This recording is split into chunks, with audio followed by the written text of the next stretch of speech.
Segar mawar dalam jambangan jadi harapan si anak dara. Pemanis kalam saya sembahkan, awal bismillah pembuka bicara. Assalamualaikum warahmatullahi wabarakatuh.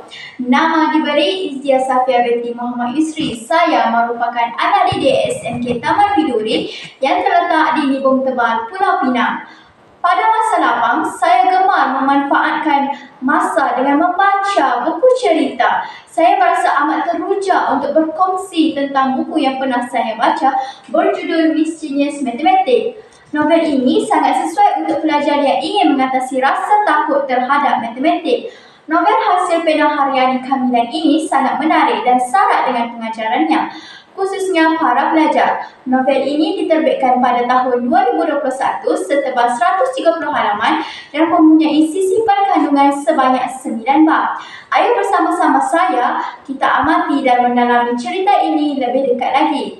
Novel ini mengisahkan tentang seorang gadis muda yang sangat pintar dalam subjek matematik, khususnya matematik tambahan. Watak utama dalam cerita ini dikenali sebagai Miss Genius, seorang pelajar yang cemerlang yang sering menjadi sumber inspirasi bagi rakan-rakannya kerana kebolehannya menguasai subjek matematik dengan mudah.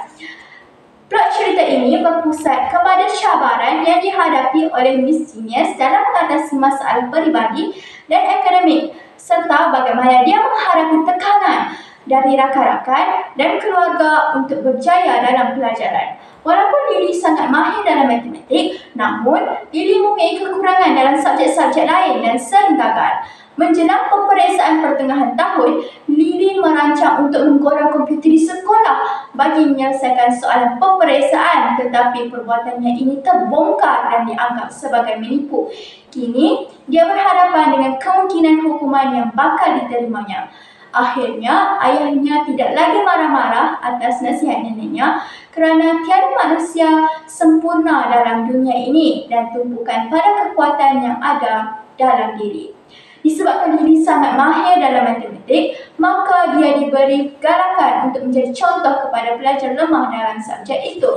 Buku ini bukan sahaja menggambarkan kepandaian dalam matematik, tetapi juga nilai-nilai seperti kesungguhan, persahabatan dan semangat untuk berjaya dalam kehidupan. Melalui kisah ini, pembaca dapat melihat bagaimana penulis cuba mengubah pandangan orang ramai terhadap subjek yang dianggap sukar dan membosankan dan menjadikannya menarik dan mudah difahami. Sekian, terima kasih.